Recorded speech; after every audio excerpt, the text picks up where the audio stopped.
지금부터 2024 헌납 8 대통령 윤석열 탄핵 사건에 대한 선고를 시작하겠습니다. 먼저 적법 요건에 관하여 살펴보겠습니다. 이 사건 계엄 선포가 사법심사의 대상이 되는지에 관하여 보겠습니다.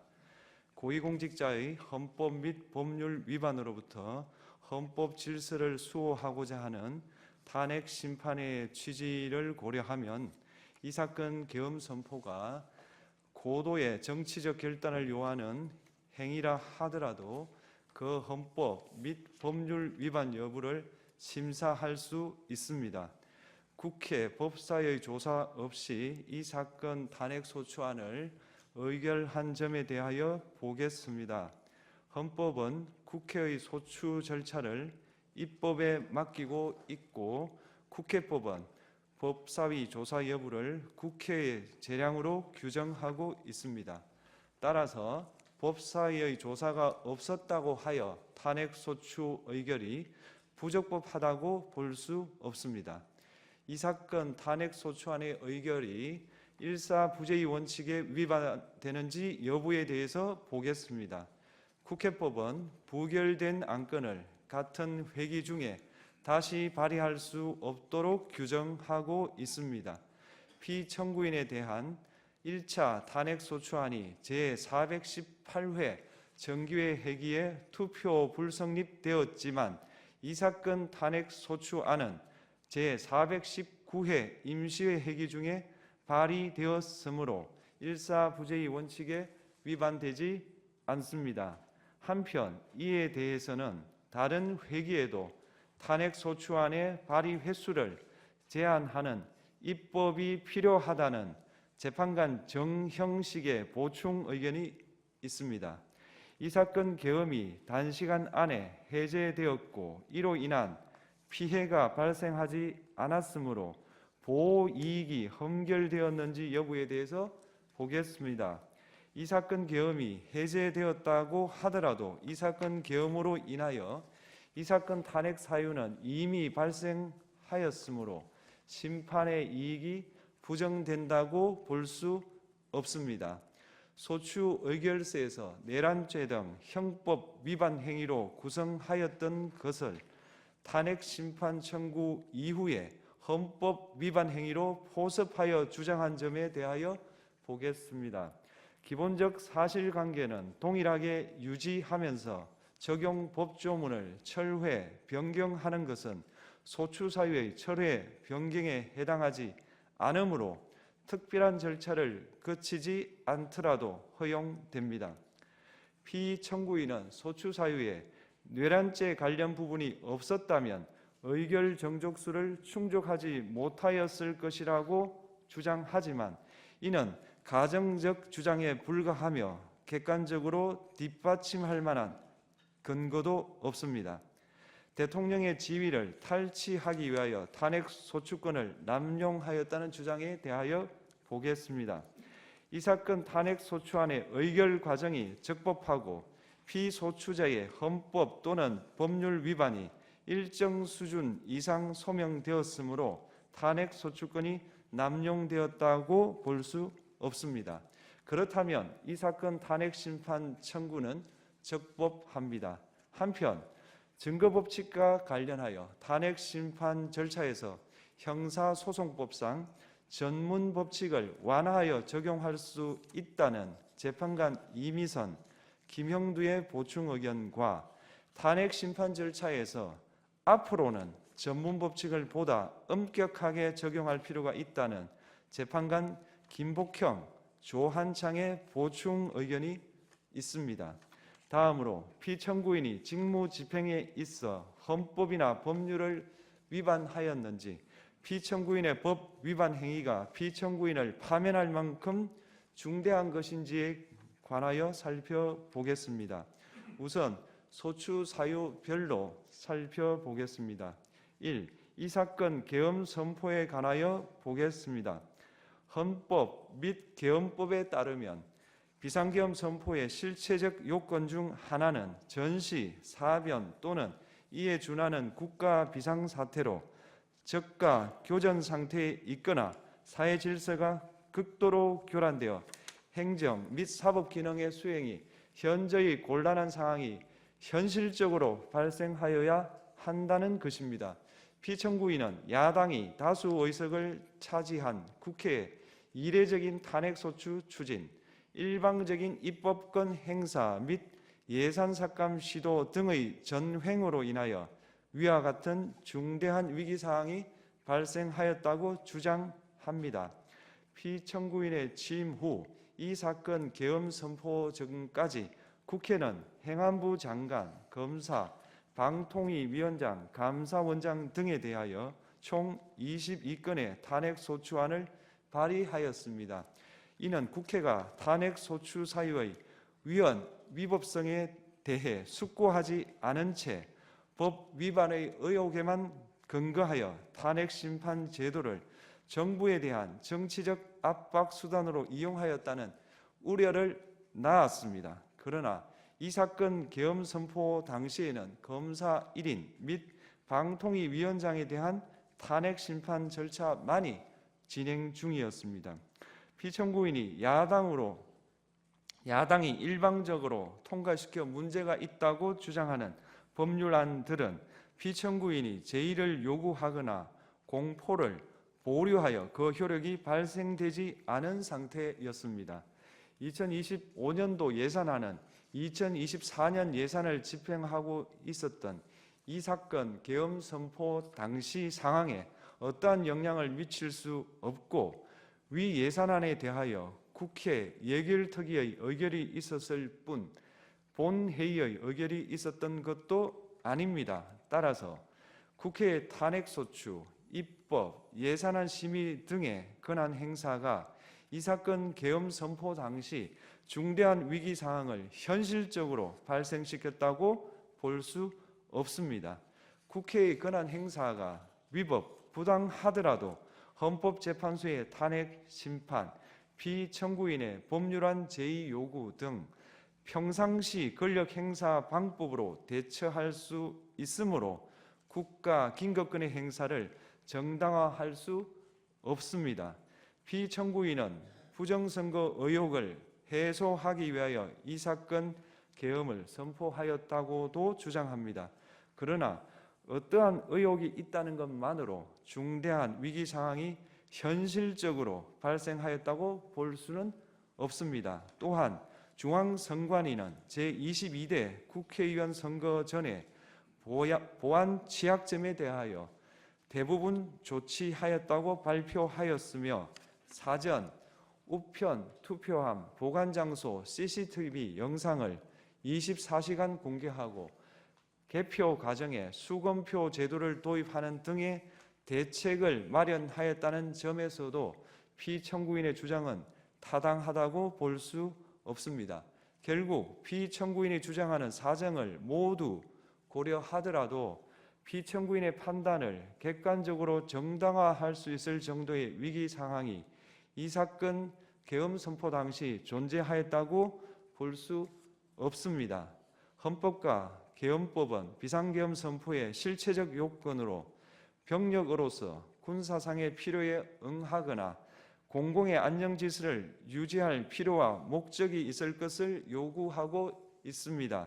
그런데 피청구인이 주장하는 국회의 권한 행사로 인한 국정마비 상태나 부정선거 의혹은 정치적, 제도적, 사법적 수단을 통하여 해결하여야 할 문제이지 병력을 동원하여 해결할 수 있는 것이 아닙니다. 피청구인은 이 사건 계엄이 야당의 전횡과 국정위기 상황을 국민에게 알리기 위한 경고성 계엄 또는 호소형 계엄이라고 주장하지만 이는 계엄법이 정한 계엄 선포의 목적이 아닙니다. 또한 피청구인은 계엄 선포에 그치지 아니하고 군경을 동원하여 국회의 권한 행사를 방해하는 등의 헌법 및 법률 위반 행위로 나아갔으므로 경고성 또는 호소형 계엄이라는 피청구인의 주장을 받아들일 수 없습니다. 그렇다면 이 사건 계엄 선포는 비상계엄 선포의 실체적 요건을 위반한 것입니다. 다음으로 이 사건 계엄 선포가 절차적 요건을 준수하였는지에 관하여 보겠습니다. 계엄 선포 및 계엄 사령관 임명은 국무회의의 심의를 거쳐야 합니다. 피청구인이 이 사건 계엄을 선포하기 직전에 국무총리 및 9명의 국무위원에게 계엄 선포의 취지를 간략히 설명한 사실은 인정됩니다. 그러나 피청구인은 계엄사령관 등 이 사건 계엄의 구체적인 내용을 설명하지 않았고 다른 구성원들에게 의견을 진술할 기회를 부여하지 않은 점을 고려하면 이 사건 계엄 선포에 관한 심의가 이루어졌다고 보기도 어렵습니다. 그 외에도 피청구인은 국무총리와 관계 국무위원이 비상계엄 선포문에 부서하지 않았음에도 이 사건 계엄을 선포하였고 그 시행 일시, 시행 지역 및 계엄사령관을 공고하지 않았으며 지체 없이 국회에 통고하지도 않았으므로 헌법 및 계엄법이 정한 비상계엄 선포의 절차적 요건을 위반하였습니다. 2. 국회에 대한 군경 투입에 관하여 보겠습니다. 피청구인은 국방부 장관에게 국회에 군대를 투입할 것을 지시하였습니다. 이에 군인들은 헬기 등을 이용하여 국회 경내로 진입하였고 일부는 유리창을 깨고 본관 내부로 들어가기도 하였습니다. 피청구인은 육군 특수전 사령관 등에게 의결 정족수가 채워지지 않은 것 같으니 문을 부수고 들어가서 안에 있는 인원들을 끄집어내라 는 등의 지시를 하였습니다.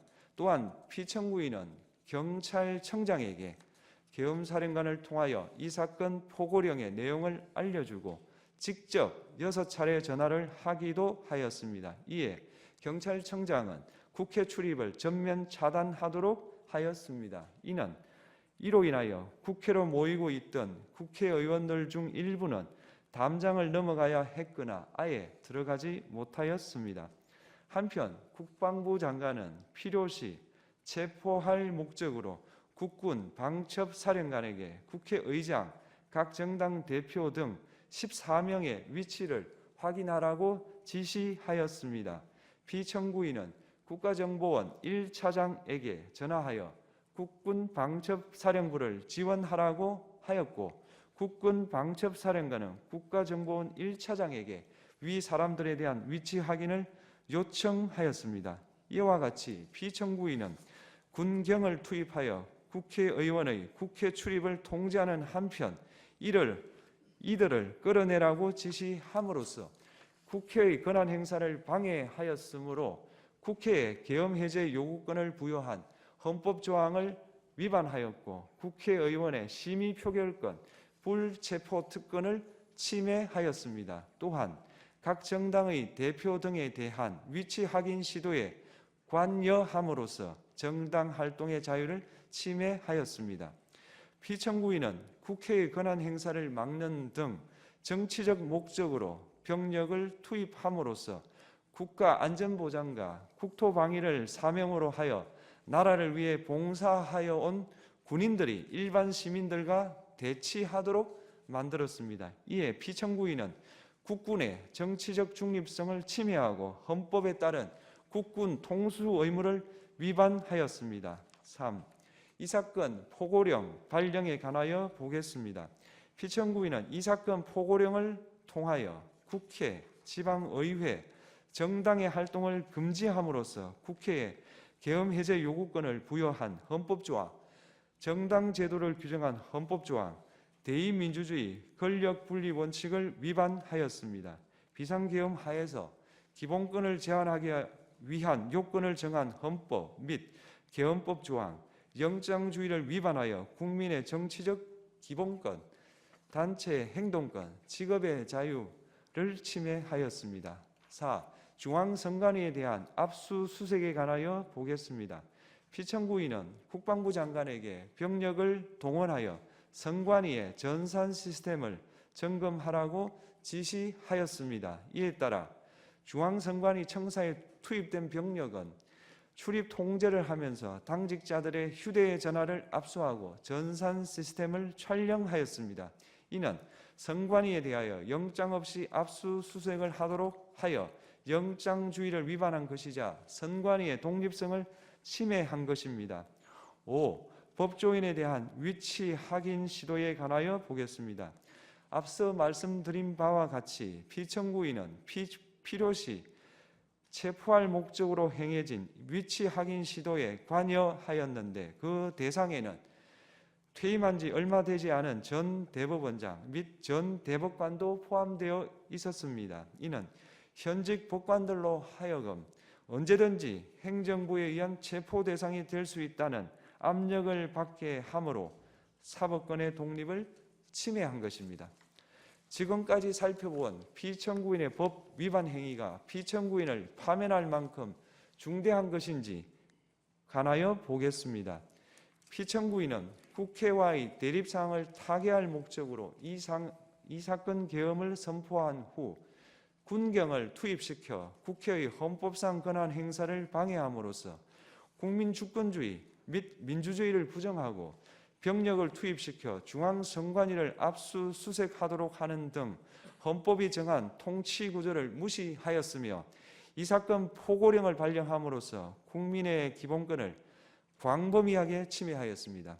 이러한 행위는 법치국가 원리와 민주국가 원리의 기본 원칙들을 위반한 것으로 그 자체로 헌법 질서를 침해하고 민주공화정의 안정성에 심각한 위해를 끼쳤습니다.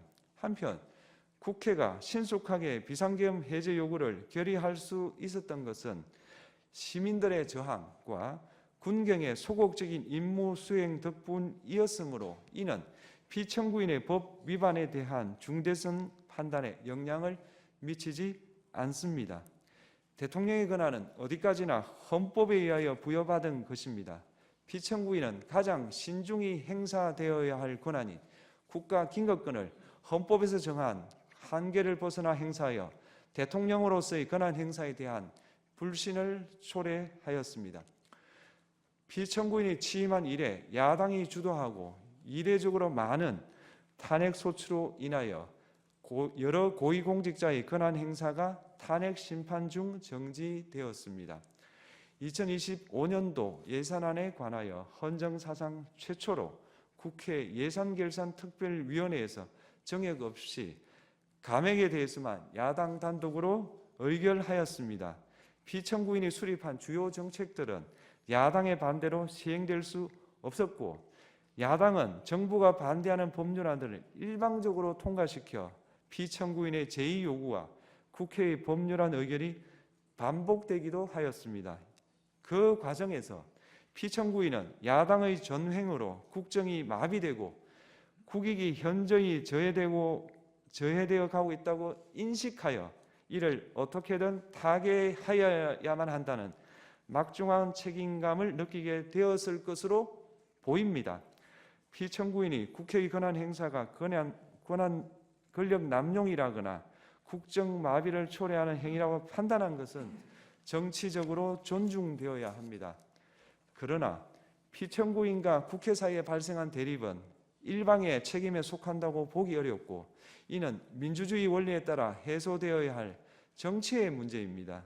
이에 관한 정치적 견해의 표명이나 공적 의사결정은 헌법상 보장되는 민주주의와 조화될 수 있는 범위에서 이루어져야 합니다. 국회는 소수 의견을 존중하고 정부와의 관계에서 관용 그리고 자제를 전제로 대화와 타협을 통하여 결론을 도출하도록 노력하였어야 합니다. 피청구인 역시 국회의 대표인 국회를 협치의 대상으로 존중하였어야 합니다. 그럼에도 불구하고 피청구인은 국회를 배제의 대상으로 삼았는데 이는 민주정치의 전제를 허무는 것으로 민주주의와 조화된다고 보기 어렵습니다. 피청구인은 국회의 권한 행사가 다수의 횡포라고 판단했다 하더라도 헌법이 예정한 자구책을 통해 견제와 균형이 실현될 수 있도록 하였어야 합니다. 피청구인은 취임한 때로부터 약 2년 후에 치러진 국회의원 선거에서 피청구인이 국정을 주도하도록 국민을 설득할 기회가 있었습니다. 그 결과가 피청구인의 의도에 부합하지 않더라도 야당을 지지한 국민의 의사를 배제하려는 시도를 하여서는 안 되었습니다. 그럼에도 불구하고 피청구인은 헌법과 법률을 위반하여 이 사건 계엄을 선포함으로써 국가 긴급권 남용의 역사를 재현하여 국민을 충격에 빠뜨리고 사회, 경제, 정치, 외교 전 분야의 혼란을 야기하였습니다.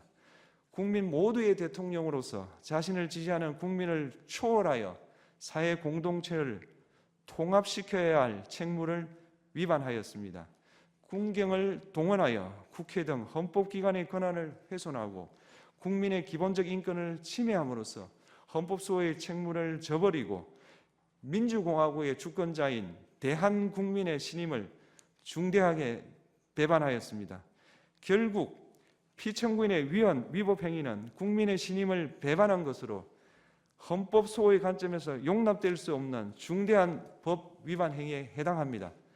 피청구인의 법 위반 행위가 헌법 질서에 미친 부정적 영향과 파급 효과가 중대하므로 피청구인을 파면함으로써 얻는 헌법소의 이익이 대통령 파면에 따르는 국가적 손실을 압도할 정도로 크다고 인정됩니다. 이에 재판관 전원의 일치된 의견으로 주문을 선고합니다. 탄핵 사건이므로 선고 시각을 확인하겠습니다. 지금 시각은 오전 11시 22분입니다. 주문, 피청구인 대통령 윤석열을 파면한다. 마치겠습니다.